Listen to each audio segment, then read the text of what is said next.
Wow, I just discovered this article that I figured that I needed to read to everyone that's checking out our YouTube channel at Help Iowa Braille School, Help IBS, or Help Iowa Braille School. I am Clayton Jacobs, reading from this article in the Quad City Times, which is called "Braille School Could Lose Jobs Enrollment,"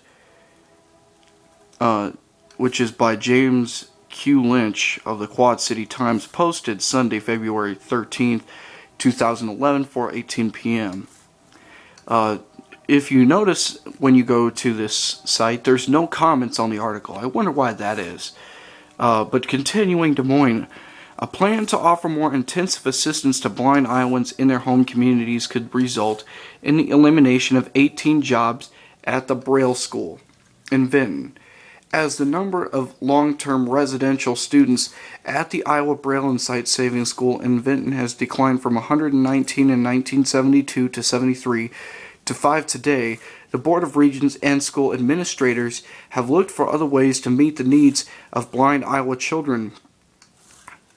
Braille School Superintendent Patrick Clancy told the Legislative Government Oversight Committee Thursday he expects enrollment to drop even further as the availability of services elsewhere increases. Also, many families prefer services to be provided in their home communities. The loss of jobs was a concern for Rep.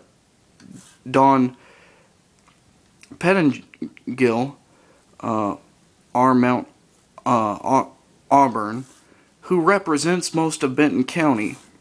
A member of the Oversight Committee, she has questioned the direction the school and regents are going for services to the blind. Yeah, I wonder why. Parents and alumni are up in arms that what a great facility has been decimated in the last 5 years, Pettingill said. However, continuing the Braille School's current operation doesn't seem feasible or practical, Clancy said. Really, that's why it was able to be in existence from 1852 to the present, and it was a functioning school until you Board of Regents operatives destroyed it. He predicted there would be either a very small residential program in Vinton by the fall of 2012 or none at all.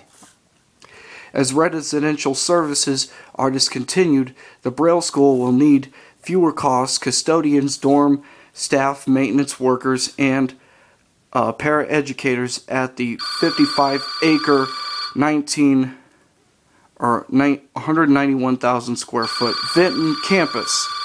Although the elimination of the residential program will be accompanied by job losses, Clancy said the economic impact of the campus goes beyond the Braille School. Much of the space is in the third year of a 5-year lease to AmeriCorps. In other words, they're taking a historic building as well as a facility that was operated for over 160 years and destroying it.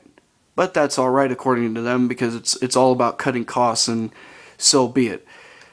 The program brings up to 200 civilian volunteers at a time to Vinton for training. As a result, Clancy said, buildings that otherwise might have been raised have been renovated.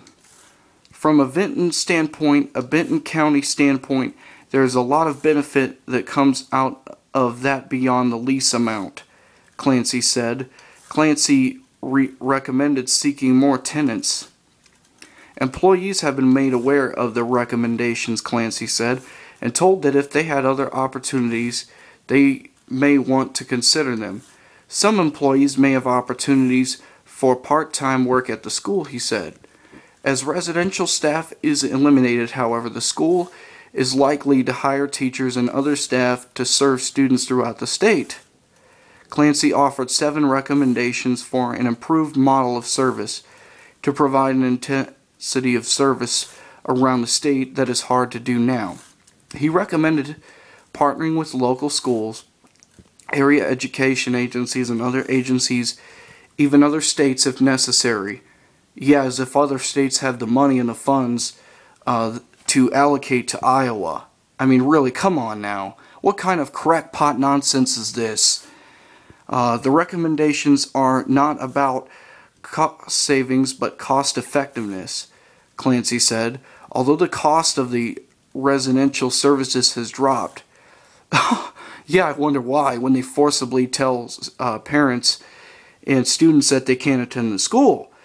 The cost per pupil has skyrocketed. You can only get so efficient, Clancy said. Residential program costs have dropped from $3 million in 1993 when there were 57 students to $2.2 million for 9 students in 2010. During that time, cost per pupil has increased from $53,485 to $246,341. Really, or is that just the Board of Regents and the other bureaucrats pocketing the rest of the money? Continuing, although the campus would not be used for long-term residential programs, Clancy said, it could be used as the headquarters for administrative services as well as for direct services such as short-term programs, week-long and summer programs. And that was an article from the Quad City Times. Just to let you know. But I love how the superintendent has the audacity to put all kinds of lies and mistruths and half-truths and everything else in there because he's just a puppet from the board. But you know what? All I've got to say is this. We at Help Iowa Braille School are going to fight these people and we're going to win. Take care and we'll see you around. Thank you for watching this video and hearing me rant.